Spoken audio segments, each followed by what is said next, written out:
Ang huling paglalakbay ay patungo sa Pilipinas. Ang kanyang doktor ang nagsabi nito sa kanya, isang 24 na taong gulang na babae na may 6 na buwan na lang na itatagal ang buhay. May isang lugar na gustong-gusto niyang puntahan sa natitirang panahon niya. Ang bansang pinangarap nila ng kanyang minamahal. Ngunit, naglakbay siya mag-isa. Siya mismo ang nagpaalam sa kanyang kasintahan at iniwan ang taong mahal niya para sa isang solong paglalakbay. Ang naghihintay sa kanya sa Pilipinas ay isang di kapanipaniwalang katotohanan na inihandog ng bansa. Isang kwento na parang milagro ng isang babae na nakaranasan ng kakaibang karanasan sa isang dayuhang bansa magsisimula ngayon. Sa simula ng taglaga sa Southern Hemisphere, ang silid ng konsultasyon sa isang ospital ng universidad sa gitna ng Sydney ay binalot ng malamig na katahimikan. Sa labas ng bintana, ang malumanay na sikat ng araw sa hapon ay sumisikat at sa malayo ay makikita ang asul na karagatan ng Sydney Harbor. Ngunit salungat sa magandang tanawin na iyon, ang hangin sa loob ng silid ay kasing bigat ng yelo. Isang doktor na nakasuot ng puting uniforme ang nakatitig sa mga resulta ng pagsusuri sa kanyang kamay, bumuntong hininga ng malalim at pagkatapos ay maingat na pinili ang kanyang mga salita bago magsalita. Miss Pia, ikinalulungkot kong sabihin, pancreatic cancer po. Tumagal ng ilang segundo bago lubos na maunawaan ni Pia Cruz, 24 ang kahulugan ng mga salitang iyon. Pancreatic cancer. Sa loob ng 3 buwan, nahirapan siya sa hindi maipaliwanag na pananakit ng tiyan at pagbaba ng timbang at sumailalim sa iba't ibang pagsusuri. Endoscopy, pagsusuri sa dugo, ultrasound. At sa huli, ang mga resulta ng CT scan at MRI na ngayon ay inihahayag sa kanyang harapan. Nagpatuloy ang mga salita ng doktor, kumalat na ang tumor sa mga nakapaligid na tissue at mahirap nang ganap itong alisin sa pamamagitan ng operasyon. Napansin din ang pagkalat sa mga lymph node. Unti-unting namutla ang mukha ni Allison, ang ina ni Pia, na nakaupo sa tabi niya. Bilang isang nurse sa loob ng 25 taon, alam na alam ng 53 taong gulang na si Allison ang ibig sabihin ng diagnosis na ito. Ang pancreatic cancer ay tinatawag na hari ng mga cancer dahil sa masamang prognosis nito at ang 5-year survival rate ay napakababa. Bukod pa rito, sa kaso ng kanyang anak, ito ay nasa advanced stage na. Gaano na lang po karaming oras ang natitira? Nanginginig ang boses ni Pia. Ayaw niya sanang itanong ang tanong na iyon, ngunit kailangan niyang malaman ang katotohanan. Huminga ng malalim ang doktor at maingat na sumagot. Nag-iiba-iba po sa bawat individual, ngunit kahit na may agresibong paggamot, maaari po nating isipin na mga 6 na buwan na lang po. 6 na buwan, kalahating taon, 118 tang araw lamang. Ang kinabukasan na dapat sana ay darating para kay Pia ay mabilis na naglakbay sa kanyang isip. 2 taon na siyang nagtatrabaho sa isang kumpanya ng disenyo sa Sydney at ngayon lang niya naramdaman na kinikilala ang kanyang estilo at nabibigyan ng malalaking proyekto. Sinabihan siya ng kanyang boss na may talento siya at itinuturing na prospective art director. May plano siyang maglakbay sa Cebu kasama ang mga kaibigan sa susunod na buwan. At higit sa lahat, ang pangarap niyang magpakasal sa kanyang minamahal na si Carlo at bumuo ng pamilya. Lahat ay gumuho ng sabay-sabay. Matapos lumabas sa silid ng konsultasyon, magkayakap ang mag-ina na umupo sa bench sa pasilyo. Sa paligid, umaalingasaw ang amoy ng disinfectant na tipikal sa ospital at naririnig ang mga yabag ng mga nurse. Mahigpit na hawak ni Allison ang kamay ni Pia, pilit na pinipigilan ang kanyang luha. Bilang isang nurse, nakita niya na ang di mabilang na pagkamatay ng pasyente, ngunit ang hatol na ito para sa kanyang sariling anak ay napakalupit at mahirap tanggapin. Nanay, anong gagawin ko? Malalaking patak ng luha ang bumuhos sa mga mata ni Pia. Sa kanyang 24 na taong buhay, wala pa siyang narating. Hindi pa siya nagpapakasal, hindi pa nagkakaanak. Ang kanyang pangarap na maglakbay sa buong mundo at ang kanyang layunin na makakuha ng malaking gantimpala bilang isang designer lahat ay hindi pa natutupad. Bakit siya? May ginawa ba siyang masama? Namuhay siya ng malusog, hindi naninigarilyo at regular na nag-ehersisyo. Bakit siya? 3 taon na ang nakalilipas. Noong tagsibol, nagkakilala sina Pia at Carlo sa isang party na inorganisa ng kanilang magkaibigan. Tahimik na umiinom si Pia ng alak mag-isa. Para sa kanya na hindi masyadong sosyal, hindi siya komportable sa mga malalaking party. Si Carlo, isang arkitekto, ang lumapit sa kanya at nagtanong, ayos ka lang ba mag-isa? Dahil sa kanyang banayad na boses at matapat na tingin. Natural na nagbukas ang puso ni Pia. Dahil nagpakadalubhasa siya sa sustainable architecture, nagsimula siyang masigasig na pag-usapan ang koneksyon ng disenyo at arkitektura nang malaman niyang isang graphic designer si Pia. Ang paghahanap ni Pia ng minimalism at ang hangarin ni Carlo para sa eco-friendly na kagandahan ay nagtugma ng perpekto. Mula noon, nagkikita sila halos tuwing weekend. Binibisita nila ang Sydney Museum of Contemporary Art upang pag-usapan ang mga likha, nagbubukas ng sketchpad sa mga cafe at naglalakad sa tabing dagat habang nagbabahagi ng kanilang mga pangarap. Si Carlo ay isang matapat, banayad at masigasig na lalaki. Nirerespeto niya ang mga ideya ni Pia, nauunawaan ang kanyang pagiging malikhain at laging sumusuporta sa kanya. Noong unang Pasko ng kanilang relasyon, binigyan ni Carlos si Pia ng isang aklat tungkol sa bahay na bato at tradisyonal na sining sa Pilipinas. Naaalala niya na dati ay binanggit ni Pia ang kanyang interes sa kulturang Pilipino. Matapos basahin ang aklat na iyon, lubusang nabighani si Pia sa kasaysayan ng mga lumang bahay at kagandahan ng mga tinahing tela ng Pilipinas. Pagkatapos, inihayag naman ni Carlo na siya rin ay may malalim na interes sa tradisyonal na arkitektura ng Pilipinas, lalo na sa mga sinaunang simbahan at bahay kubo. Balang araw, maglakbay tayo sa Pilipinas, ito ang naging kanilang pangkaraniwang pangarap. Pangarap nilang bisitahin ang San Agustin Church at Fort Santiago sa Intramuros, mamasyal sa luntiang halamanan ng isang heritage estate sa Laguna at maglakad sa mga kawayanan. Si Carlo ay matututo ng mga teknik sa arkitektura at si Pia naman ay makakakuha ng inspirasyon sa disenyo. Sa pagtatapos ng kanilang paglalakbay, balak ni Carlo na mag-propose kay Pia sa harap ng makasaysayang tanawin ng Taal Volcano. Alam na rin ni Pia ang planong ito. Kamakailan palihim na nagtanong si Carlo tungkol sa laki ng singsing. Minsan, pagkatapos dumalo sa kasal ng isang kaibigan, sinabi niya, "Balang araw, tayo rin." Nagbibiro na rin silang nag-uusap tungkol sa kanilang magiging bahay at pangalan ng kanilang mga anak. Ang masayang kinabukasan ay abot kamay na. Ngunit lahat ay gumuho sa isang iglap. Sa loob ng 3 araw matapos ang diagnosis, nanatili si Pia sa kanyang silid, hindi nakikipagkita sa kahit sino at hindi pumapasok sa trabaho. Araw-araw tumatawag si Carlo, ngunit umiiwas si Pia na makipagkita sa kanya, nagsisinungaling na masama ang kanyang pakiramdam. Sa panahong iyon, patuloy na nag-iisip si Pia. Dapat ba niyang sabihin ang totoo kay Carlo? Kung sasabihin niya, ano kaya ang gagawin nito? Walang duda na susubukan itong suportahan siya at gugulin ang natitirang 6 na buwan sa pagtatapos ng kanyang buhay. Ito ang pinakakinatatakutan ni Pia. Si Carlo ay 26 taong gulang pa lamang, may kahanga-hangang talento at naghihintay ang isang maliwanag na kinabukasan para sa kanya. Hindi dapat niya gugulin ang kalahating taon upang saksihan lamang ang kanyang pagkamatay. Ayaw niyang sirain ang buhay ni Carlo dahil sa kanyang kamatayan. Pagkalipas ng 3 araw, nagpasya si Pia at tinawagan si Carlo. Sa halip na sa karaniwan nilang cafe, pinili niya ang isang parke na may tanawin ng daungan dahil ayaw niyang may makakita sa kanila. Dumating si Carlo na nakangiti. Ngunit nang makita niya ang ekspresyon ni Pia, nanlamig ang kanyang ngiti. "Carlo, may mahalaga akong sasabihin." Nanginginig ang boses ni Pia. Tinangka ni Carlo na hawakan ang kanyang kamay, ngunit umiwas si Pia. Huminga siya ng malalim, pinatigas ang kanyang puso. "May pancreatic cancer ako.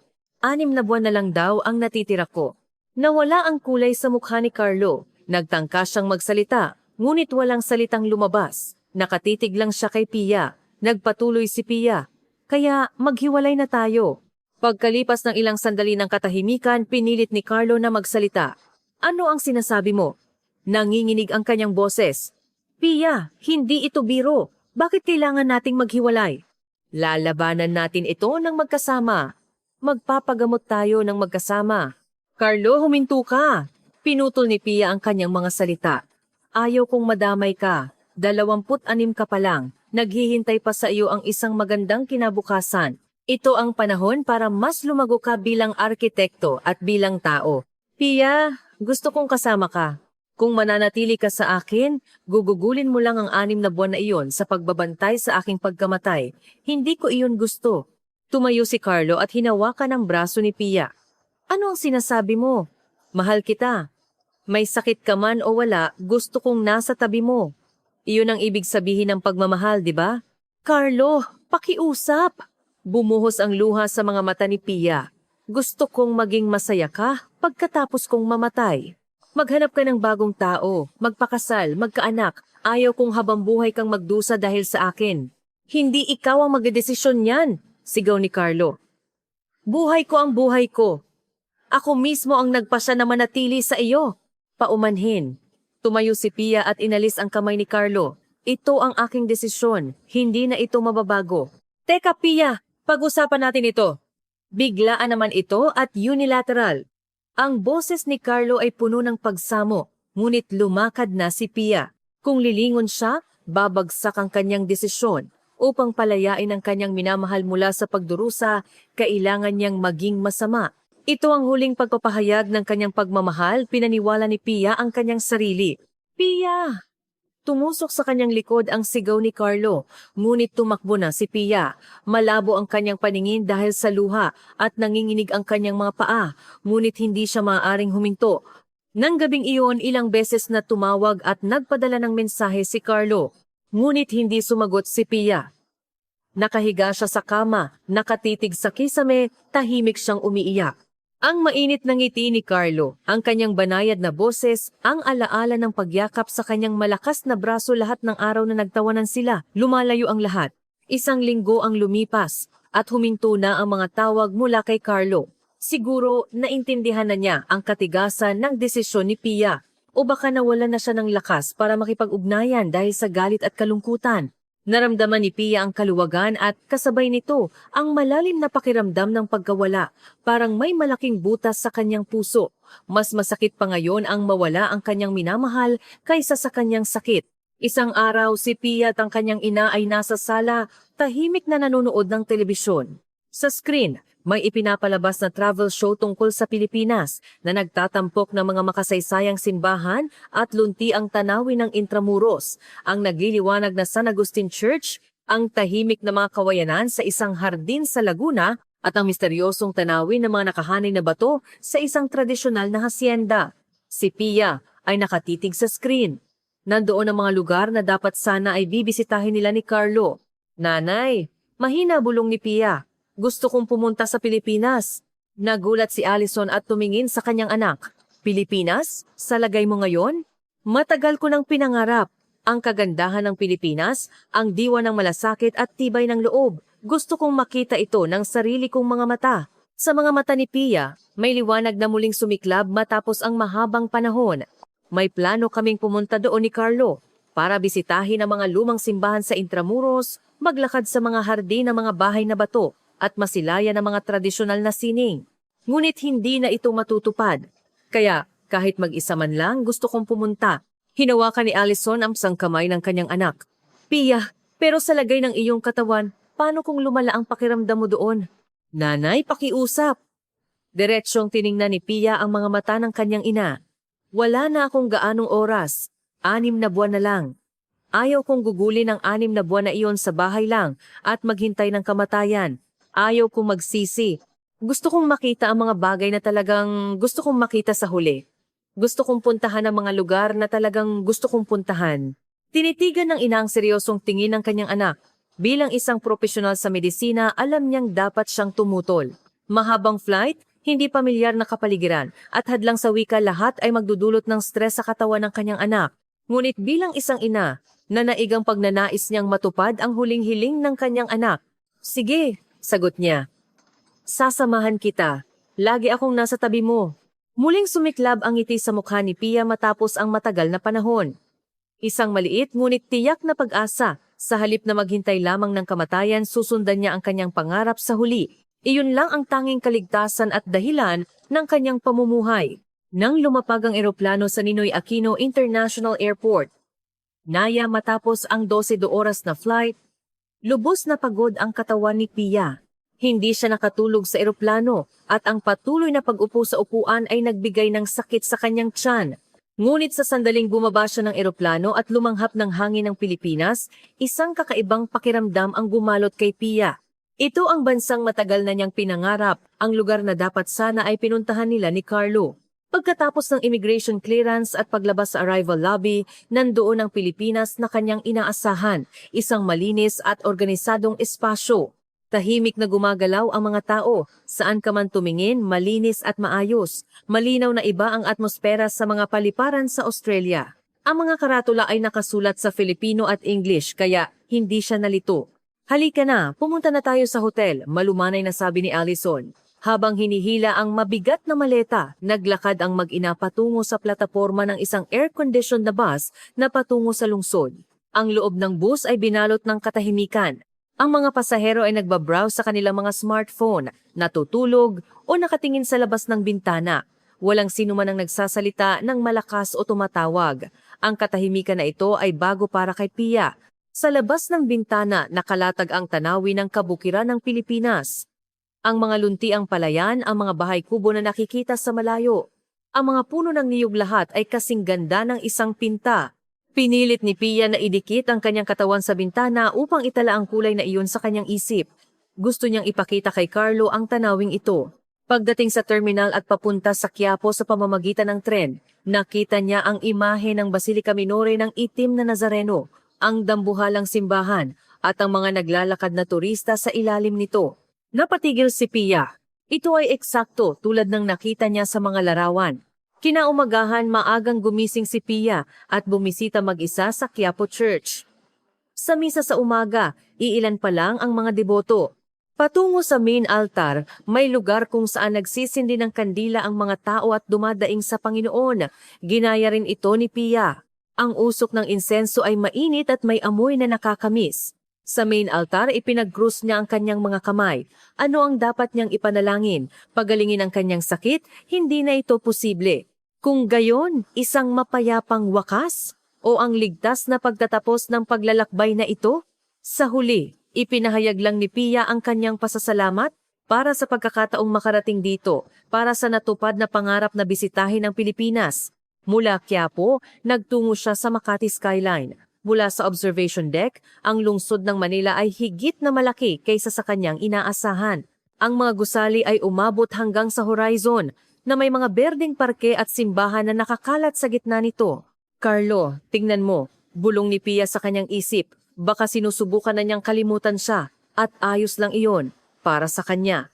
Ngunit ang pagnanais na ibahagi ang tanawing ito ay hindi nawala. Nang bisitahin niya ang San Agustin Church sa Intramuros, nabighani si Pia sa kagandahan ng hardin nito, ang maingat na pagkakaayos ng mga bato, ang mga puno ng mangga at kalatsutsi na maayos na inaalagaan, ang tahimik na dumadaloy na tubig lahat ay nasa perpektong harmonya. Ito kaya ang diwa ng malasakit at tibay ng loob na kanyang nabasa. Ang kagandahan ng pagiging hindi perpekto, ang halaga ng patuloy na pagbabago. Inihambing ni Pia ang kanyang sariling buhay. Siguro, dahil sa kanyang maikling 24 na taon, ang kanyang buhay ay hindi perpekto, ngunit sa gayon, ito ay maganda. Kinagabihan, habang naglalakad-lakad sa Rizal Park, nagsimulang umulan. Nag-alala sina Pia at Allison dahil wala silang dalang payong, nang biglang inalok sila ng isang matandang babaeng Pilipino na malapit sa kanila ng kanyang payong. Gamitin niyo po. Malapit na rin naman po akong pumasok sa loob. Ngumiti ng tahimik ang babae at mabilis na nawala patungo sa museum. Nagulat si Pia, ibinibigay ng isang hindi kakilala ang kanyang payong sa mga dayuhan. Bukod pa rito, umalis siya ng hindi pa nagpapasalamat. Ang mga Pilipino talaga, napakabait, sabi ni Allison na may paghanga. Isang araw nang bumisita sila sa Divisoria Market, nakita ni Pia ang mga isda sa tindahan. Ngumiti ang tindero at inalok siya ng sariwang kinilaw para tikman. Nagulat si Pia sa sarap ng sariwang kinilaw at tuwang-tuwa namang ngumiti ang tindero nang makita siya. Kahit hindi nagkakaintindihan sa salita, nagkaintindihan ang kanilang mga puso. Ang ganitong uri ng init ang naramdaman ni Pia sa bawat sulok ng Pilipinas. Kinagabihan, habang pabalik sa hotel sakay ng tren, nakaupo si Pia. Sobra na siyang pagod. Sa susunod na istasyon, sumakay ang isang matandang babae na may dalang malaking bagahe. Nang tumayo si Pia upang magbigay ng upuan, mabilis na tumayo ang isang binatang Pilipino na nakaupo sa tabi niya at inalok ang upuan sa matandang babae. Yumukod ng malalim ang babae, at ang binata naman ay bahagyang yumukod at lumipat malapit sa pinto. Ang serya ng mga galaw ay natural at walang sinuman ang nag-isip na may ginawa silang kakaiba. May kabaitan sa bansang ito na hindi kailangan ng salita. Hindi sobra-sobra ang pagiging mabait, kundi natural at banayad iyon ang kaugalian ng mga Pilipino. Nang gabing iyon sa kwarto ng hotel, nakatitig sina Pia at Allison sa night view ng Manila mula sa bintana. Milyon-milyong ilaw ang kumikinang at ang lungsod ay hindi natutulog. Umupo si Allison sa tabi ng kanyang anak at hinawakan ng marahan ang kanyang kamay. Pia, kumusta ang araw mo? Napakaganda nanay, higit pa sa inaasahan ko. Tiningnan ni Pia ang kanyang ina. Buti na lang pumunta tayo dito, hindi ako nagsisisi. Ayos lang ba ang pakiramdam mo? Hindi ka ba napapagod? Sa mga mata ni Allison may bakas ng pag-aalala. Bilang isang nurse at ina, patuloy niyang inoobserbahan ang kalagayan ng kanyang anak. Ayos lang po. Medyo pagod pero higit pa rito, busog ang aking puso. Sa totoo lang, nakakaramdam siya ng matinding pananakit sa kanyang tiyan. Ang kanyang gana sa pagkain ay unti-unting nawawala. Ngunit kung sasabihin niya ito sa kanyang ina, baka maputol ang kanilang paglalakbay. Pinigilan ni Pia ang kanyang sakit. Nanay, salamat po sa pagsama niyo. Natural lang. Ikaw ang aking pinakamamahal na anak. Niyakap ni Allison ang kanyang anak. Hanggang kailan kaya magtatagal ang yakap na ito? Iyan ang iniisip ng ina habang pinipigilan ang kanyang luha. Saan mo gustong pumunta bukas? Nanay, gusto kong pumunta sa Tagaytay, ang tunay na ganda ng Pilipinas. Sige, kukuha tayo ng tiket ng bus bukas. Nang gabing iyon, nahiga si Pia sa kama ngunit hindi makatulog. Lalong sumasakit ang kanyang tiyan. Ngunit higit pa roon, ang sakit ng kanyang puso ang nagpapahirap sa kanya. Ang alaala ni Carlo, ano kaya ang ginagawa niya ngayon? Galit kaya siya sa kanya? O nagsimula na ba siyang mamuhay ng bagong buhay? Kinuhanan niya ang kanyang smartphone sa tabi ng unan at tiningnan ang kontak ni Carlo. Gusto niyang magpadala ng mensahe. Hey Carlo, nandito ako sa Pilipinas, sana magkasama tayo dito. Ngunit hindi niya mapindot ang send button. Siya mismo nagpaalam sa kanya. Ang makipag-ugnayan ngayon ay magbibigay lamang ng sakit sa kanya. Ibinaba ni Pia ang kanyang smartphone at tiningnan ang kisame. Ang mga araw sa Pilipinas ay maganda at nagbibigay init sa kanyang puso. Ngunit ang katotohanan na wala si Carlo ay mahirap pa ring tanggapin. Ang sakit na ito ay mas malalim at mas matalim kaysa sa sakit ng kanyang karamdaman, patuloy na tumutusok sa kanyang puso. Kinabukasan, nang makita ni Pia ang kanyang sarili sa salamin, napansin niya ang kanyang maputlang kutis, tiyak na nabawasan ang kanyang timbang. Halos hindi na siya makakain at hirap nang makainom. Ang sakit sa tiyan niya ay kahit papaano napipigilan ng pain reliever, ngunit parang lumalala ito araw-araw. Kaya ko pa. Hanggang Tagaytay, kaya ko, pinaniwala ni Pia ang kanyang sarili. Hindi siya maaaring bumagsak hanggat hindi pa niya nakikita ang pinapangarap niyang Tagaytay. Nang sumakay sila sa bus patungong Tagaytay, malinaw na mabigat ang mga hakbang ni Pia. Ngunit pinilit niyang kumilos ng masigla hanggat maaari sa harap ni Allison. Nang makita niya ang tanawin ng Taal Lake mula sa bintana, napasinghap si Pia. Ang napakagandang bulkan, isang simbolo ng ganda ng Pilipinas. Sigurado gusto ring makita ni Carlo ang tanawing ito. Kumuha si Pia ng larawan. Darating kaya ang araw na maipapakita niya ang larawang ito kay Carlo. Maayos na bumibiyahe ang bus patungo sa Tagaytay. Nakatingin si Pia sa labas ng bintana, puno ng pag-asa para sa lugar na kanyang bibisitahin. Ngunit kasabay nito, nararamdaman din niya ang mga babala na ibinibigay ng kanyang katawan. Baka mas kaunti pa ang oras kaysa sa kanyang iniisip. Sa sandaling bumaba si Pia sa bus sa Tagaytay, naramdaman niya ang ibang hangin mula sa Maynila. Ang terminal ay moderno, ngunit may natitira pa ring kakaibang kapaligiran. Parang mas banayad ang paglalakad ng mga tao kaysa sa Maynila.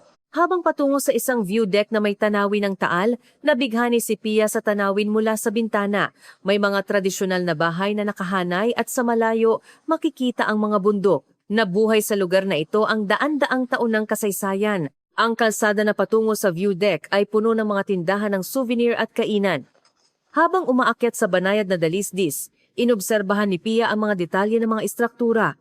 Ang magandang istruktura ng kahoy, ang kurba ng mga bubong na nipa, ang pinong disenyo ng mga bintana, lahat ng ito ay mga elemento ng arkitekturang Pilipino na pinag-aaralan ni Carlo. Gusto sana niyang maglakad sa dalisdis na ito kasama siya. Malamang, masigasig sana siyang magkwento tungkol sa bawat istruktura. Nang tumayo siya sa view deck, napasinghap si Pia. Mula sa plataporma na nakausli sa gilid ng bangin, matatanaw ang buong tanawin ng Taal. Ang kapuluan ng bulkan, na napapalibutan ng lunti ang mga burol ay tila kalmado na parang huminto ang oras. Ang teknolohiya ng konstruksyon ng kahoy na sinasabing binuo ng walang gumagamit ng isang pako, ang kanyang kahusayan at kagandahan ay nagbigay kay Pia ng malalim na paghanga. Carlo, tingnan mo. Ito ang arkitekturang Pilipino na gusto mong makita. Bulong ni Pia sa kanyang isip. Baka hindi na siya iniisip ni Carlo. Ngunit ang pagnanais na ibahagi ang kagandahang ito ay hindi nawala. Sa tabi ng isang maliit na bukal sa isang kalapit na resort, naghuhukay ang mga turista ng tubig gamit ang tabo. May 3 batis ng tubig at sinasabing bawat isa ay may iba't ibang pagpapala. Pinili ni Pia ang tubig na nagpapala para sa kalusugan. Baka wala ng saysay ang ipanalangin ang kalusugan ngayon, ngunit hindi niya pa rin mapigilang manalangin. Pagkatapos, binisita niya ang San Agustin Church sa Intramuros. Ang nakikita sa mga larawan na gintong altar ay mas maganda sa personal. Ang kumikinang na mga palamuti ng altar sa sikat ng araw at ang tahimik na hardin na nakalatag sa ibaba nito, isang perpektong harmonya. Matagal na nakatayo si Pia sa lugar na iyon. Kapag nakakakita siya ng magagandang bagay, nararamdaman niya ang kagalakan ng pamumuhay. Kasabay nito, dumarating din ang kalungkutan na hindi niya na matagal pang makikita ang kagandahang ito.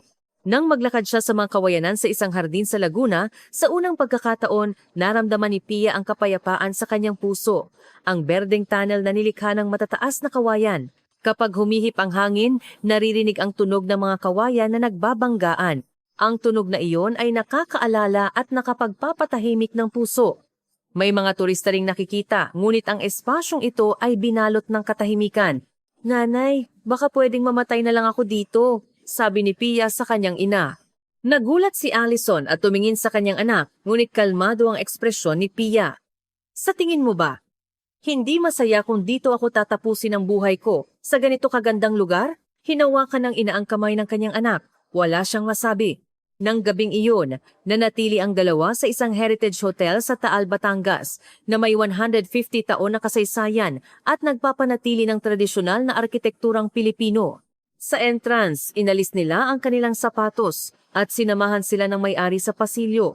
Ang pinakintab na sahig na kahoy ay komportable sa kanilang mga paa. Nang ipasok sila sa kanilang silid, may isang perpektong inayos na kwarto na naghihintay. Ang amoy ng sariwang kahoy, ang retablo at magbulaklak na nakadisplay sa sala, ang banayad na ilaw na pumapasok mula sa kapis na bintana, lahat ay nasa harmonya, lumilikha ng isang payapa at dalisay na espasyo. Napakaganda! Bulalas ni Pia. Sa labas ng bintana, nakalatag ang isang hardin na maayos na inaalagaan. Ang mga bato, ang maliit na lawa na puno ng tubig, ang mga matatalinong nakatanim na halaman. Sa ilaw ng takip silim, ang hardin ay nagpapalabas ng misteryoso at magandang aura. Ang hapunan ay Filipino degustation menu na inihanda sa kanilang silid. Ang bawat putahe na dinala ng tagapagsilbi ay kasing ganda ng isang obra ng sining. Gumagamit ng pana-panahong sangkap at ang mga pinggan ay pinili upang bumagay sa pagkain. Ang masarap na lasa ng kinilaw sa araw na iyon, ang masarap na amoy ng sinigang, ang sariwang isda kahit wala siyang gana, dahan-dahan itong nilalagay ni Pia sa kanyang bibig. Naayon po ba sa inyong panlasa? Malumanay na tanong ng tagapagsilbi. Malamang napansin niya ang pamumutla ng mukha ni Pia. Napakasarap po. Ngunit hindi po maganda ang aking pakiramdam kaya paumanhin po kung hindi ko po makain ng marami. Naku, wala po iyon, sapat na po ang makakain nyo. Ngumiti ng mainit ang tagapagsilbi. Naantig si Pia sa kanyang pagmamalasakit. Pagkatapos kumain, naligo si Pia sa banyong may batya ng hotel. Mula sa banyo, makikita ang hardin at ang night view ng Taal. Nang lumubog ang kanyang katawan sa mainit na tubig, tila natunaw ang pagod ng kanyang mga araw, kumikinang ang mga bituin sa kalangitan. Sana magtagal ang mapayapang sandali na ito ng walang hanggan. Nang bumalik siya sa silid, nakalatag na ang kama. Umupo si Pia sa tabi ng bintana at tiningnan ang hardin. Ang hardin na nililiwanagan ng liwanag ng buwan ay nagpapakita ng iba't ibang ekspresyon kaysa sa umaga. Nanay, buti na lang at nakarating ako sa Pilipinas. Masaya rin akong marinig iyan mula sa iyo. Pia, anong gagawin mo? Huwag kang magpilit. Ayos lang, mayroon pa akong gustong puntahan. Kinabukasan, maagang gumising si Pia at muling tiningnan ang hardin. Ang hardin na binalot ng ambon ay may nakakabighaning kagandahan. Doon nakita niya ang isang batang mag-asawang Pilipino na naglalakad. Magkahawak kamay ang dalawa, masayang naglalakad sa hardin. Paminsan-minsan, tumatawa sila at nag-uusap habang may itinuturo. Naramdaman ni Pia ang kirot sa kanyang dibdib. Iyon sana ang siya at si Carlo. Dapat sana ay naglalakad sila sa hardin na ito, pinag-uusapan ng arkitektura at pinapangarap ang hinaharap. Dapat sana ay nandoon ang ganoong klaseng masayang panahon. Nang mawala ang mag-asawa sa kanyang paningin, malalim na bumuntong hininga si Pia. Ang mga bagay na binitawan niya, ang mga bagay na nawala dahil sa kanyang sakit, muli niyang naramdaman ang kalaliman ng pagkawala. Pagkatapos ng almusal, nagpasya sina Pia at Allison na mamasyal sa bayan. Nang pumasok sila sa isang maliit na tindahan ng palayok, sinalubong sila ng tindero na nakangiti. Isang lalaking mukhang craftsman na nasa edad 60. Halika, maglibang kayo. Sa loob ng tindahan, nakahanay ang magagandang palayok. Mga tasa, plato, florera, lahat ay may pakiramdam ng init ng gawang kamay. Hinawakan ni Pia ang isang tasa. Isang simpleng puting tasa, ngunit kung titingnan ng mabuti, may gintong linya ito. Iyan po isang teknik na tinatawag na kintsugi, paliwanag ng tindero. Sinisira po ang nasirang palayok at inaayos gamit ang ginto. Sa halip na itago ang pinsala, ginagawa itong mas maganda. Iyan ang isa sa mga prinsipyo ng kagandahan sa Pilipinas. Nakatitig si Pia sa tasa. Maaayos din pala ang nasira, ano po? Oo. At minsan, ang naayos na palayok ay nagiging mas maganda pa kaysa sa orihinal.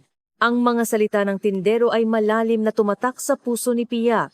Ang mga nasira, ang mga nasugatan ay may halaga pa rin. Sa katunayan, ang mismong pinsala ang lumilikha ng bagong kagandahan. Ganito rin kaya ang kanyang buhay? Ang kanyang buhay na nasira dahil sa sakit, maaari ba itong maging maganda sa ibang paraan? Binili ni Pia ang tasa. Nang lumabas sila ng tindahan, sinabi ng tindero, "Mag-ingat po kayo. Napansin kaya niya ang sakit ni Pia? O isa lang itong simpleng pagbati?" Anuman, ang mga salitang iyon ay mainit. Ngunit ng hapong iyon, mabilis na lumala ang kondisyon ni Pia. Habang naglalakad sa isang tahimik na kalsada na napapalibutan ng lunti ang halamanan sa Taal, Batangas, bigla siyang inatake ng matinding pananakit ng tiyan. Iba ito sa mga nakaraang sakit, isang matalim na kirot. Huminto si Pia at hinawakan ang kanyang tiyan. "Pia, anong nangyari?" Nag-aalalang tumakbo si Allison. "Ayos lang, medyo masakit lang." Ngunit hindi siya ayos. Malamig na pawis ang bumalot sa kanyang noo at nanlalabo ang kanyang paningin. Nagsisimula na rin siyang masuka. "Umupo tayo sa bench," sabi ni Allison. Habang inaalalayan ng kanyang ina, umupo si Pia sa kalapit na bench. Ngunit lalo lang sumasakit ang kirot. Iba ito. Malinaw na iba ito sa mga nakaraang sakit. "Nanay!" Hinawakan ni Pia ang braso ng kanyang ina.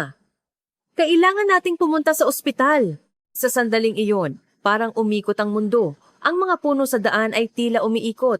Lumayo ang boses ng mga naglalakad at narinig niya ang sigaw ng kanyang ina. Naabot na ng katawan ni Pia ang kanyang limitasyon. Habang nawawala ang kanyang malay, isang bagay ang huling naisip ni Pia. "Gusto kong makita si Carlo. Gusto ko siyang makita isa pang beses. At gusto kong sabihin sa kanya na mahal ko siya." Sa sandaling nawala ng malay si Pia, bumagsak ang kanyang katawan pasulong. Agad siyang niyakap ni Allison, ngunit nawalan ng lakas ang katawan ni Pia at halos mahulog na sa bench. "Pia! Pia!" Ang desperadong sigaw ng ina ay umalingaw-ngaw sa tahimik na kalsada. Agad na nagtakbuhan ang mga naglalakad na turista. "Ayos lang po ba kayo?" tanong ng isang lalaking Pilipino na nasa gitnang edad. "Ang anak ko! Ang anak ko! Bumagsak! Ambulance!" Desperadong sabi ni Allison sa English habang naguguluhan. Agad namang naintindihan ng lalaki at kinuha ang kanyang cellphone at tinawagan ang 911. "Hello, pakitawag po ng ambulansya? Dito po sa isang kalsada sa Taal, Batangas. May bumagsak na dayuhang babae." Isang batang babae naman ang lumuhod sa tabi ni Pia at tiningnan ang kanyang kalagayan. Nurse kaya siya? Sanay na sanay siyang kinakapkap ang pulso ni Pia at sinusuri ang kanyang paghinga. May isa pang turista naman ang nagbigay ng kanyang jacket at ipinatong sa katawan ni Pia. Wala pa ring sino man ang umaalis. "Darating po ang ambulansya sa loob ng 5 minuto, sabi ng lalaking tumawag. "Nanay, may sakit po bang anak ninyo?" tanong ng batang babae. Pancreatic cancer po. Binigyan po siya ng diagnosis na 6 na buwan na lang ang itatagal ng kanyang buhay. Nanginginig ang boses ni Allison. Naintindihan ko. Ipapaalam ko po sa emergency team. Kalmado ang pagtugon ng babae. Ang mga tao sa paligid ay nakatayo sa paligid ni Pia at Allison. Nag-aalala at nagtatanong kung may magagawa sila. Narinig ni Pia ang mga boses mula sa pagitan ng kanyang malay. Ang mga nag-aalalang boses sa Filipino, ang mga hindi kakilalang tao na tumutulong sa kanya. Pagkalipas ng ilang minuto, lumapit ang tunog ng sirena. Pagdating ng ambulansya, mabilis na bumaba ang mga paramedics na nakasuot ng uniforme. Agad na lumapit ang 3 paramedics kay Pia. Suriin natin ang antas ng kanyang malay, sabi ng isang paramedic. Maingat nilang sinuri ang kalagayan ni Pia. Pagsukat ng blood pressure, pagkakabit ng ECG monitor, paghahanda ng oxygen mask, lahat ay napakabilis. May medical history po ba kayo? Tanong ng paramedic sa English. Pancreatic cancer po. Na-diagnose po sa Australia, sagot ni Allison. Tumango ang paramedic na may seryosong ekspresyon. Naintindihan ko, dadalhin po namin siya agad sa ospital. Isinakay si Pia sa stretcher at ipinasok sa ambulansya. Sumama rin si Allison. Nag-aalala ang mga tao sa paligid, kumakaway. May isang matandang babae pa nga ang nagdadasal habang pinagkikrus ang kanyang mga kamay. Pag-alis ng ambulansya sa loob ng sasakyan, patuloy na nagtutulungan ang mga paramedics sa pagbibigay ng first aid kay Pia. Paghahanda ng IV, patuloy na pagsubaybay sa vital signs, oxygen. Dadahin po namin siya sa isang general hospital sa Tagaytay, paliwanag ng isang paramedic kay Allison. May gastroenterologist po doon. Salamat po, sagot ni Allison na umiiyak. Lubos siyang nagpapasalamat sa kahangahangang emergency system ng Pilipinas. Sa loob ng sasakyan, bahagyang nagbalik ang malay ni Pia. Sa malabong paningin, nakita niya ang mukha ng paramedic. Ayos lang po kayo. Malapit na po tayo sa ospital. Narinig niya ang banayad na boses. Nagtangka si Pia na magsalita, ngunit walang boses na lumabas. Ngunit naramdaman niya ang katiyakang tinutulungan siya. Dumating ang ambulansya sa ospital sa loob ng halos 10 minuto. Sa pasukan ng emergency room, naghihintay na ang medical team. Agad na dinala si Pia sa treatment room habang nakasakay pa rin sa stretcher. Babae, 24 taong gulang, may pancreatic cancer at dinala rito dahil sa pagbaba ng antas ng malay. Ibinigay ng paramedics ang ulat sa doktor. Sa treatment room, napapalibutan si Pia ng ilang doktor at nurse. Ang blood pressure ay 90,050. Ang heart rate ay 120 tachycardia, sabi ng medical staff. Nagpatuloy ang kalmado at tumpak na pag-uusap ng medical staff. Naghihintay si Allison sa labas ng treatment room. Halos mawalan siya ng pag-asa dahil sa pag-aalala. Ngunit nang makita niya ang mabilis na pagtugon ng medical staff ng Pilipinas, nagkaroon siya ng kaunting pag-asa. Sa treatment room, mabilis na sinuri ng resident doctor ang kalagayan ni Pia. Matindi ang sakit sa tiyan. Acute exacerbation ng pancreatitis? O iba pang komplikasyon? Sunod-sunod na ginawa ang ultrasound, blood tests at ECG. Lumabas na ang resulta ng blood test. Abnormally mataas ang white blood cells at CRP, ulat ng nurse. May posibilidad na may acute exacerbation ng pancreatitis. Kumuha tayo ng CT scan. Dinala si Pia sa CT room. Habang dinadaanan ng makina, nakatitig siya sa kisame. Dito kaya siya mamamatay? Sa isang dayuhang bansa nang hindi na nakikita si Carlo, ang ganoong klaseng takot ang bumalot sa puso ni Pia. Pagkatapos ng CT scan, ipinaliwanag ng doktor kay Allison, seryoso ang kalagayan ng inyong anak. May pamamaga sa pancreas at apektado na rin ang mga nakapaligid na tissue. Pinakinggan ni Allison ang mga salita ng doktor. Bilang isang nurse, naiintindihan niya ang kalaliman ng sitwasyon. Ngunit, may isa lang po akong napansin. Maingat na pinili ng doktor ang kanyang mga salita. Ang resulta ng imaging ay medyo iba sa tipikal na pattern ng pancreatic cancer. Anong ibig sabihin niyan? Naglapit si Allison. Ang kanyang karanasan bilang nurse ay nagbigay sa kanya ng pag-asa. Hindi ko po masasabi ng tiyak, ngunit maaaring kailangan ng mas detalyadong pagsusuri. Naramdaman ni Allison ang isang kislap ng pag-asa sa mga salita ng doktor. Ngunit ngayon, ang pinakamahalaga ay iligtas ang buhay ng kanyang anak. Kahit dito po sa ospital ay posible ang paggamot, ngunit irerekomenda po namin ang paglipat sa isang pasilidad na may mas espesyalidad na paggamot. Saan? Sa St. Teresa Medical Center sa Maynila. Mayroon po kaming mga espesyalista sa pancreatic diseases at mayroon din po kaming pinakabagong kagamitan. Agad na tumango si Allison. Pakiusap. Iligtas niyo po ang anak ko. Ngumiti ng mainit ang doktor.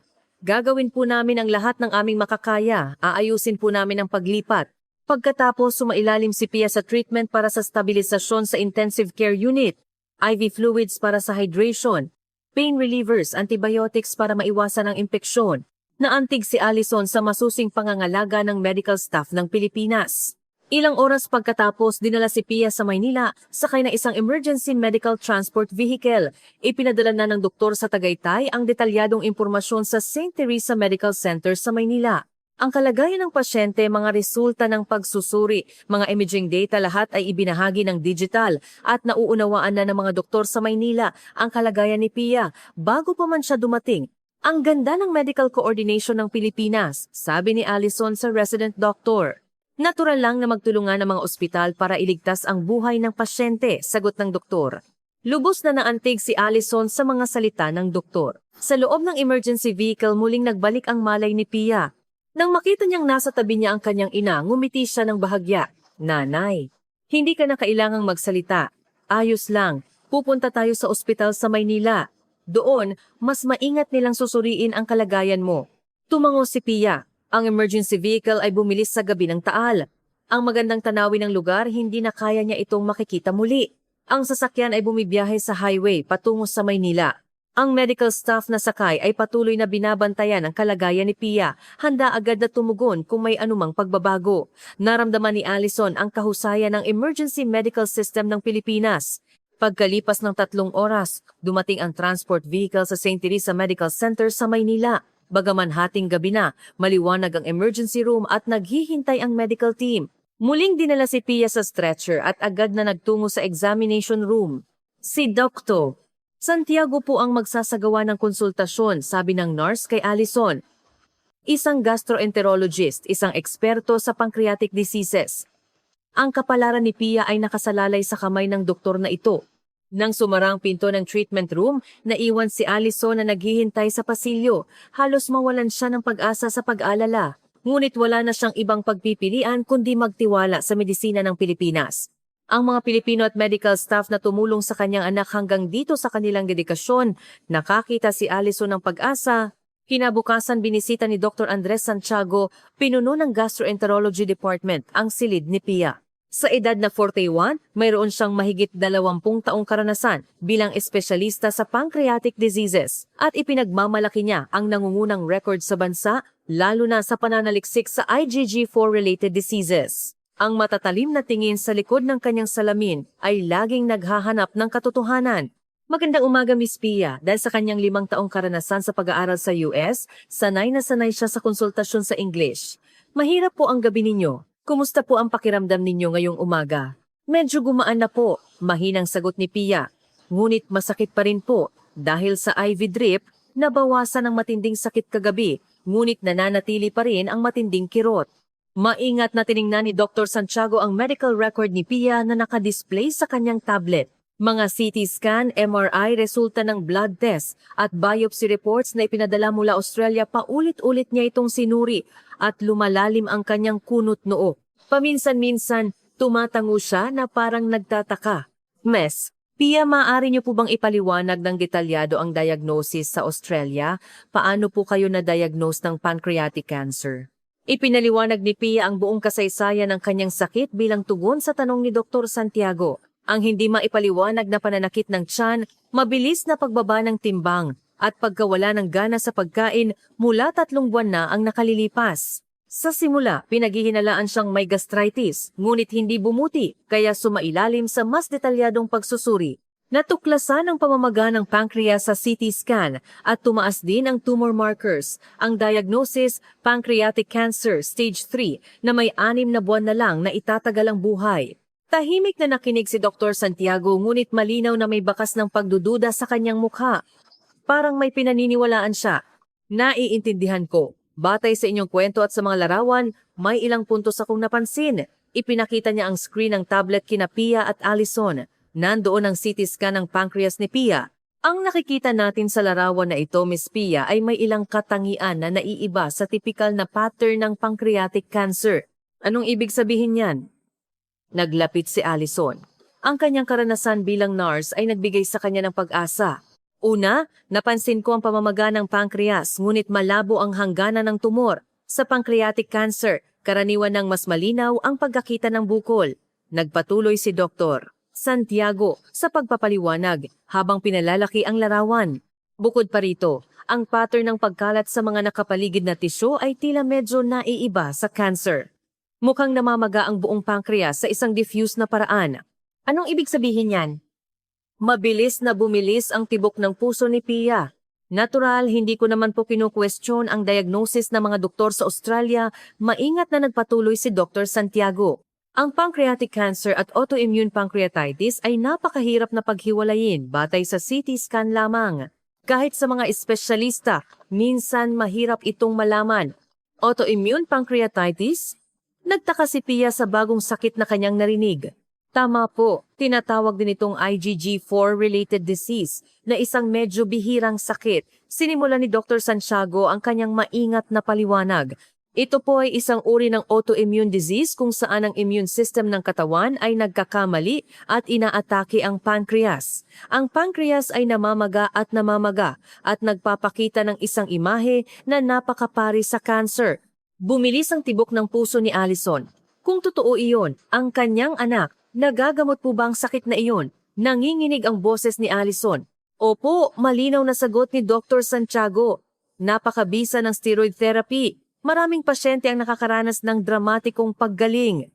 Ito ay ganap na naiiba sa pancreatic cancer. Ito ay isang sakit na nagagamot. Napasinghap si Pia. Nagagamot? Hindi mamamatay? Mabubuhay? Ngunit natatakot siyang umasa. Gayunpaman nagpatuloy si Dr.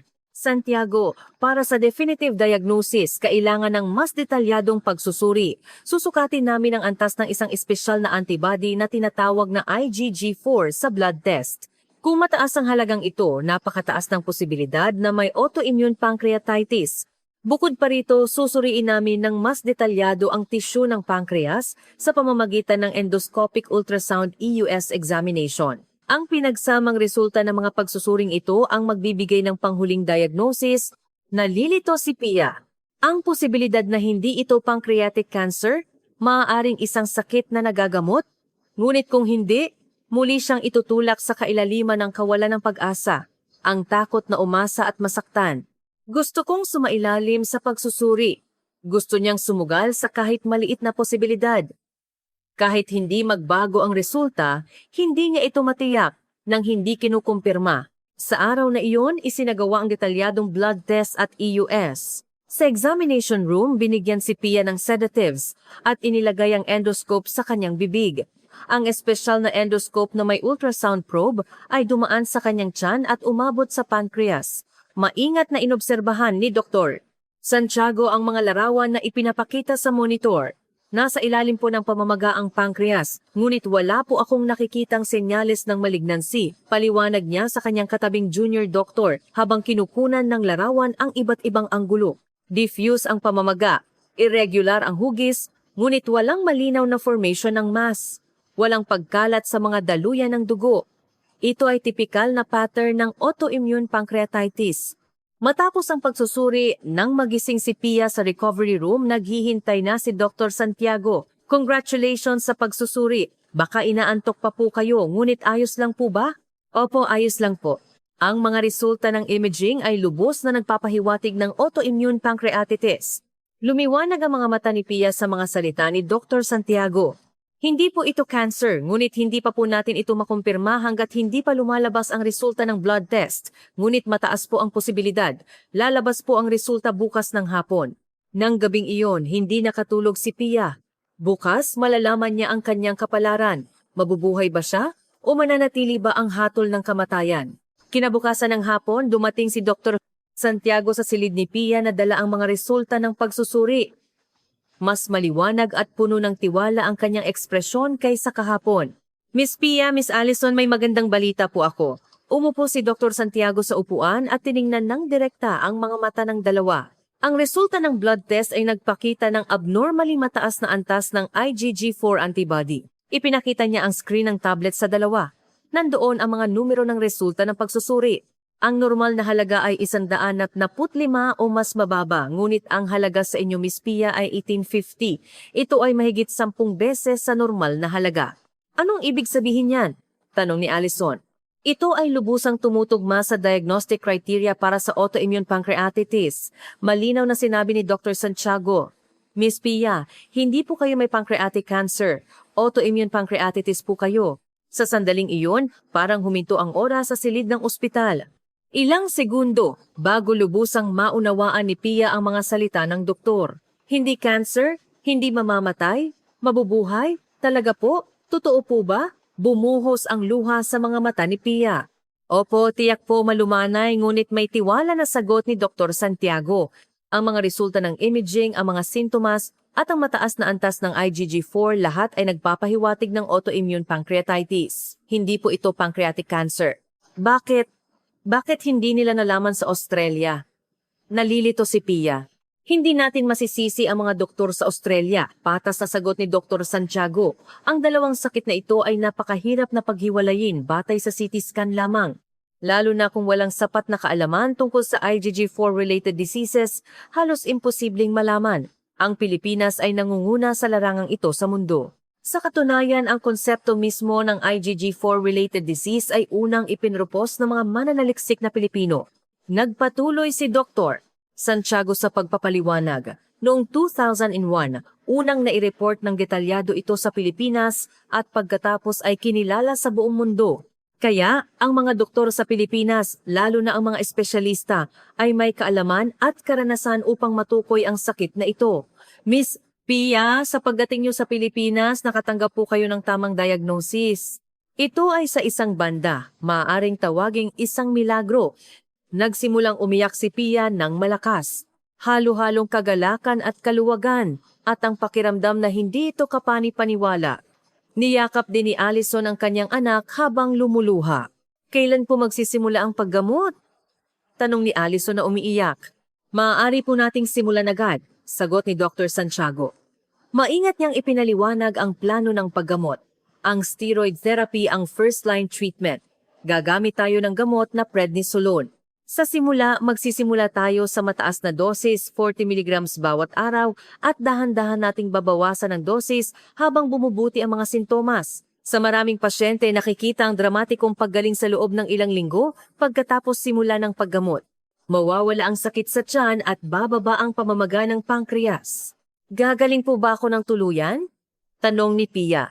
Maaari nating asahan ang kumpletong remisyon, sagot ni Dr. Santiago na may pag-asa sa kanyang mukha. Ibig sabihin, ganap na mawawala ang mga sintomas at makakapamuhay ka ng normal. Posible ang pagpapakasal, trabaho, paglalakbay lahat. Gayunpaman, dahil may posibilidad ng recurrence, kailangan ng regular na follow-up. Ngunit ito ay ganap na naiiba sa pancreatic cancer. Binigyang diin ni Dr. Santiago. Miss Pia, may kinabukasan ka po. Naghihintay po sa inyo ang isang mahabang buhay. Nang gabing iyon, mag-isa si Pia na nakatitig sa kisame. Isang di kapani-paniwalang pagbabago. Mula sa hatol ng kamatayan, biglang naging balita ng pagkakaroon ng buhay. Halos pumutok ang kanyang dibdib sa kagalakan. Ngunit kasabay nito, isang malalim na pakiramdam ng pagsisisi ang dumating na parang tsunami. Ang paghihiwalay niya sa kanyang minamahal na si Carlo. Ang pagtulak sa kanya palayo dahil sa kanyang inaakalang kamatayan. Ang desisyon na iyon ay batay sa isang malaking pagkakamali. Carlo, kung hindi niya ito iniwan, dapat sana ay magkasama sila ngayon. Nagbabahagi ng kagalakang ito. Dapat ba niya itong tawagan? Ngunit ano ang sasabihin niya ngayon? Ay, hindi pala ako mamamatay. Kaya, pwede na tayong magbalikan? Paano niya masabi ang ganoong makasariling salita? Baka nakalimutan na niya siya at nagsimula na ng bagong buhay. Papatawarin kaya siya ni Carlo kung babalik siya ngayon? Ang puso ni Pia ay masiglang nagpapalit-palit sa pagitan ng kagalakan ng pagkakaroon ng buhay at ang kawalan ng pag-asa sa pagkawala ng kanyang minamahal. Maaring nabalik ang kanyang buhay, ngunit maibabalik din kaya ang nawalang pag-ibig? Kinabukasan, nang bumalik ang kanyang ina sa silid, nakita niya ang mugtong mga mata ni Pia at nag-aalala siyang nagtanong, Pia, anong nangyari? Maganda na nga ang balita, di ba? Nanay, may nagawa akong hindi na mababawi. Inamin ni Pia sa kanyang ina ang kanyang pagsisisi tungkol kay Carlo. Tahimik na nakinig si Allison sa kwento ng kanyang anak at pagkatapos ay malumanay na ngumiti. Pia, sa totoo lang, nakipag-ugnayan ako kay Carlo. Ha? Ikaw? Nagulat si Pia at tumingin sa kanyang ina. Nang bumagsak ka, naisip kong dapat siyang malaman. Naisip kong may karapatan siyang malaman. Pero, sumagot ba siya? Hindi ko pa alam. Ngunit hindi ko akalain na nakalimutan ka na niya. Talagang nagmamahalan kayo, di ba? Sa mga salitang iyon, naramdaman ni Pia ang bagong pag-asa. Maaaring maibabalik niya ang nawala sa kanyang bagong buhay. Gusto niyang may kasamang minamahal. Sa labas ng bintana, nakalatag ang asul na langit ng Maynila. Ang bagong buhay ni Pia ay nagsisimula pa lamang ngayon. Sa ikatlong araw ng steroid therapy, nakaramdam si Pia ng kahanga-hangang pagbabago. Ang matinding sakit na nararamdaman niya dati ay nawala na parang bula. Dahan-dahan ding bumalik ang kanyang gana sa pagkain at nakakain na siya ng buong almusal. Tulad ng sinabi ni Dr. Santiago, ang epekto ng steroids ay dramatikong. Bumisita sa silid ni Pia si Chief Nurse Elena Flores, ang kanyang assigned nurse, para sa morning rounds. Sa edad na 45, siya ay isang veteranang nurse na may 25 taong karanasan, may mainit na kalooban ng isang ina at tiyak na profesionalismo. Magandang umaga, Miss Pia. Ang mukha ninyo ngayong umaga ay mas maliwanag kaysa kahapon, di ba? Ang ngiti ni Chief Nurse Flores ay puno ng tunay na kagalakan. Opo, talaga pong gumaan ang pakiramdam ko. Hindi ko po akalain. Sagot ni Pia na puno ng emosyon. Mabuti naman, ngunit bawal ang pagpilit ha. Dahan-dahan lang tayong magpagaling. Maingat na kinumpirma ni Chief Nurse Flores ang vital signs ni Pia at detalyadong tinanong ang kanyang pakiramdam. Ang kanyang pagmamalasakit ay higit pa sa simpleng tungkulin. Mayroon itong init. Mayroon po ba kayong anumang problema? Kung mayroon po kayong anumang inconvenience sa paninirahan dito sa Pilipinas, huwag po kayong mag-atubiling sabihin. Talaga pong napakabait ninyong lahat. Wala po akong ibang nararamdaman kundi pasasalamat. Bumuhos ang luha sa mga mata ni Pia. Ang silid ng ospital ay isang 4-person room at sa tabi ng kama ni Pia ay nakahiga si Yumi, isang 22 taong gulang na estudyante sa kolehiyo na nagpapagamot ng leukemia at matagal nang nakakonfine. Dahil sa kanyang masayahing pagkatao, laging nakangiti si Yumi. Dahil nagpakadalubhasa siya sa English literature, magaling siya sa English at mabilis na naging magkaibigan sila ni Pia. Miss Pia, ang galing ninyo! Lumabas si Yumi sa kanyang kama at kinausap si Pia. Yumi, ikaw naman ang nahihirapan. Pero ako, lalaban din ako. Talaga pong masaya akong makitang gumaling kayo, Miss Pia. Nagkaroon ng pagkakaibigan na lampas sa mga hangganan ng bansa ang dalawa sa pamamagitan ng kanilang karaniwang karanasan sa sakit. Tuwing umaga bumibisita ang medical team na pinamumunuan ni Dr. Santiago. Doktor, nurse, pharmacist, dietitian, nauunawaan niya na ang bawat espesyalista ay nagtutulungan para sa paggaling ni Pia. Ang resulta ng blood test ay nagpapakita na ang inflammatory response ay patuloy na bumababa, paliwanag ni Dr. Santiago. Ang CRP ay bumaba mula 8 noong pumasok kayo sa ospital patungong 2 ngayon. Malinaw na bumuti ang pamamaga ng pancreas batay sa mga imaging results. Kailan po kaya ako gagaling ng tuluyan? Tanong ni Pia. Nag-iiba-iba sa bawat individual, ngunit sa maraming kaso, nawawala ang mga sintomas sa loob ng ilang linggo hanggang ilang buwan, sabi ni Dr. Santiago upang bigyan siya ng pag-asa. Sa kaso ninyo, Miss Pia, napakaganda ng pagtugon sa paggamot. Kung magpapatuloy sa ganitong bilis, maaaring makalabas na kayo sa loob ng 2 linggo. Sa mga salitang ito, naramdaman ni Pia ang matinding pag-asa. Maingat din ang paliwanag ng pharmacist. Ang side effects ng steroids, paraan ng pag-inom at mga babala lahat ay ipinaliwanag sa kanya kasama ng nakasulat na materyales sa English. Ang dietitian naman ay nagmungkahi ng pagkain na nababagay sa kalagayan ni Pia. Naghahanda kami ng pagkain na madaling tunawin at hindi nagbibigay ng stress sa pancreas. Okay po bang Filipino food? Sobrang gusto ko! Lalo na ang lugaw. Napakasarap. Kung gayon, mabuti. Dahan-dahan nating dadagdagan ang dami. Isang araw bumisita ang physical therapist sa silid. Miss Pia, Gusto niyo po bang magsanay maglakad? Kung matagal po kayong nakahiga, bababa po ang inyong lakas ng kalamnan. Dahan-dahan siyang naglakad sa pasilyo. Sa simula, kahit ilang hakbang lang ay hirap na siya huminga, ngunit araw-araw, lumalawak ang distansya na kaya niyang lakarin. Laging nasa tabi niya ang physical therapist, umayon sa kanyang bilis. Ang galing! Nakapaglakad kayo ng 50 metro ng mas malayo kaysa kahapon. Ang mga salitang iyon ng paghihikayat ay higit na ikinagalak ni Pia. Hindi lamang medikal na pangangalaga ang ibinibigay ni Chief Nurse Flores, kundi pati na rin ang pangangalaga sa emosyon ni Pia. Miss Pia, masaya po ba kayong makarating sa Pilipinas? Tanong ni Chief Nurse Flores sa kanyang rounds bago matulog. Opo, kung hindi po ako nakarating sa Pilipinas, hindi po ako nakatanggap ng tamang diagnosis, sagot ni Pia ng buong puso. Araw-araw po ako nagpapasalamat sa kabaitan ninyong lahat. Masaya rin po kaming makitang gumagaling kayo, Miss Pia. Malumanay nang ngumiti si Chief Nurse Flores. Ito po ang sandali na nararamdaman kong, buti na lang at naging nurse ako. Sa ospital na ito, lahat ng medical staff ay tinrato si Pia bilang isang mahalagang pasyente. Hindi siya binigyan ng espesyal na trato dahil siya ay dayuhan at hindi rin siya pinabayaan. Nagbibigay sila ng propesyonal na pangangalaga sa tamang distansya. Naantig din si Allison sa medical system ng Pilipinas.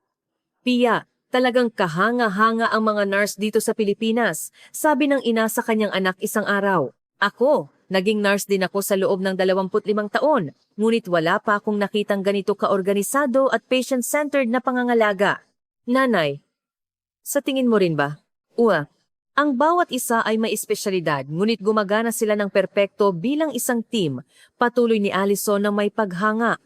Ang relasyon ng doktor at nurse ay pantay at nirerespeto nila ang isa't isa. Sa tingin ko, ito ang tunay na anyo ng medisina. Sa loob ng 1 linggo mula nang simulan ang paggamot, isang bagong damdamin ang lumitaw sa puso ni Pia. Nang gabing nakahiga siya mag-isa sa kama, laging iniisip niya si Carlo. Ano kaya ang ginagawa niya ngayon?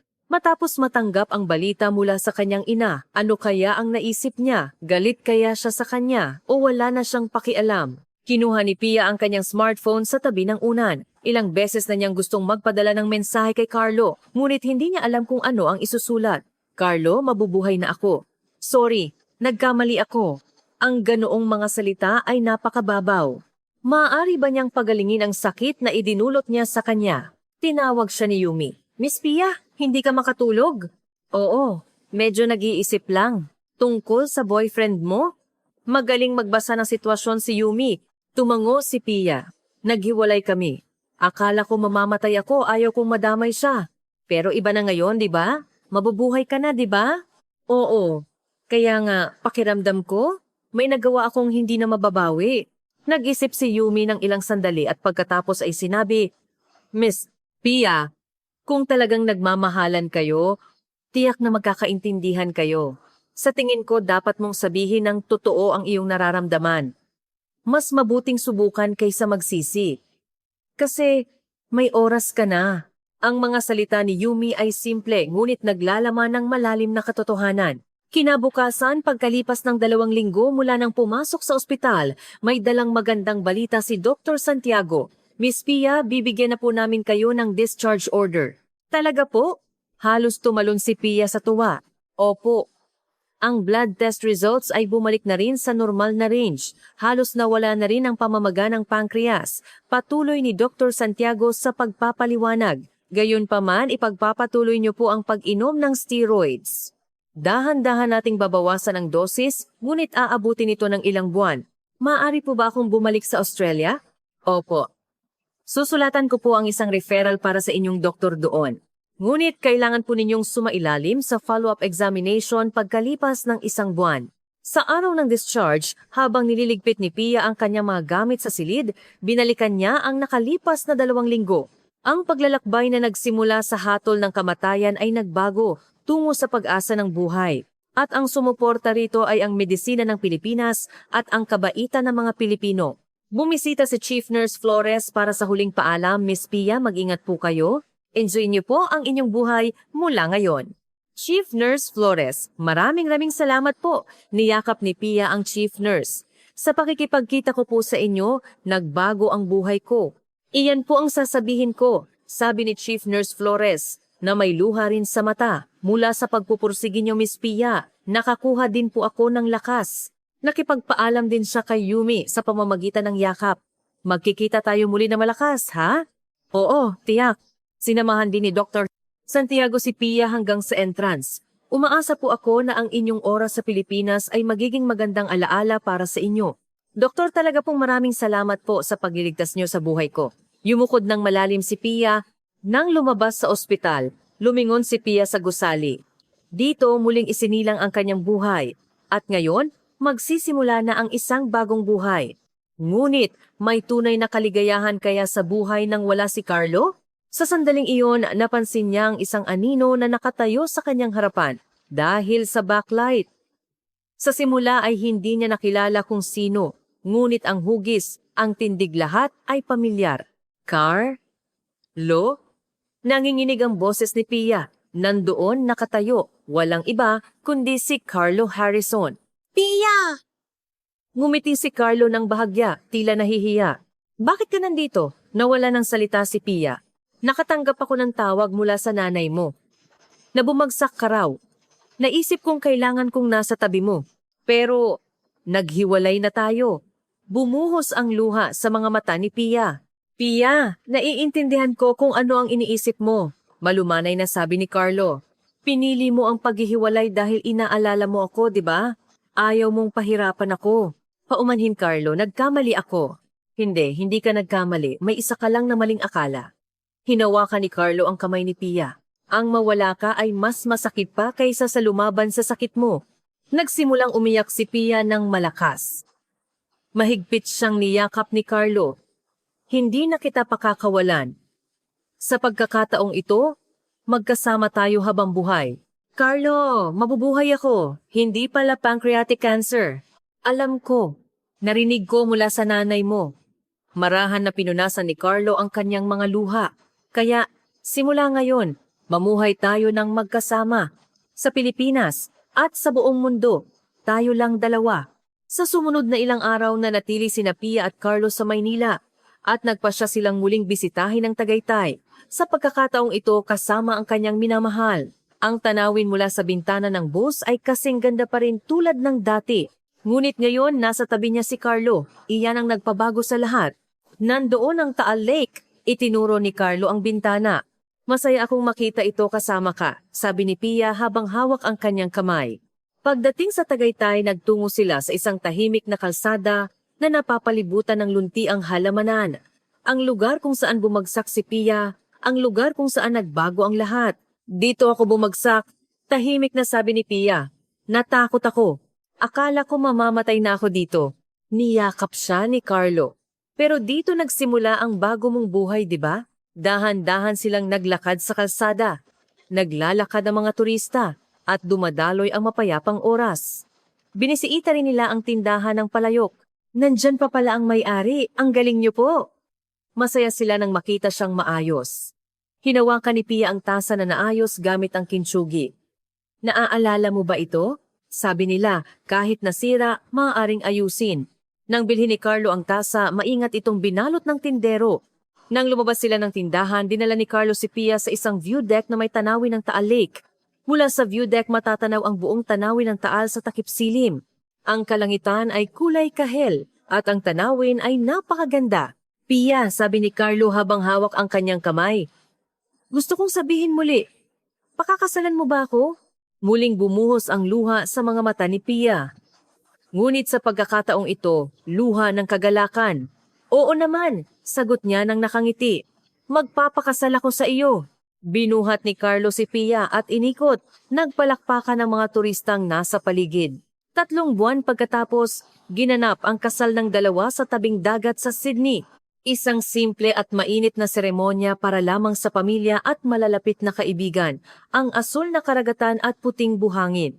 Si Pia, nakasuot ng puting wedding gown ay nakatayo sa tabi ni Carlo. Pagkatapos ng mga salita ng host, nagsalita si Pia sa mga bisita. Maraming salamat po sa inyong lahat sa pagdalo ngayong araw. Nanginginig ang boses ni Pia sa kaligayahan. Ilang buwan na ang nakalilipas. Akala ko mamamatay na ako. Ngunit ang bansang Pilipinas ang nagligtas sa aking buhay. Ang medical technology ng Pilipinas at ang kabaitan ng mga Pilipino ang nagbigay sa akin ng bagong buhay. Hinawakan ni Pia ang kamay ni Carlo at ang kinabukasan ko kasama ang aking minamahal. Ang Pilipinas ay hindi lamang isang lugar ng paglalakbay para sa akin. Ito ay isang espesyal na lugar kung saan muling isinilang ang aking buhay. Nagbigay ng mainit na palakpakan ang mga bisita. Pagkatapos ng reception, naglakad sina Pia at Carlo sa tabing dagat. Naglalakad sila ng walang sapin sa paa, tinatamasa ang pakiramdam ng buhangin. Saan mo gustong mag-honeymoon? Tanong ni Carlo. Walang pag-aatubiling sumagot si Pia Pilipinas. Ngayon bilang mag-asawa, pagkalipas ng isang taon, noong tagsibol, binisita ni na Pia at Carlo ang Pilipinas para sa kanilang honeymoon. Sa Manila habang namumulaklak ang mga bougainvillea, naglalakad sila ng magkahawak kamay sa isang tahimik na hardin. Dito nagsimula ang lahat, di ba? Sabi ni Pia. Dito ang ating simula, sagot ni Carlo. Ang mga bulaklak ay nahulog, na parang pinagpapala ang dalawa.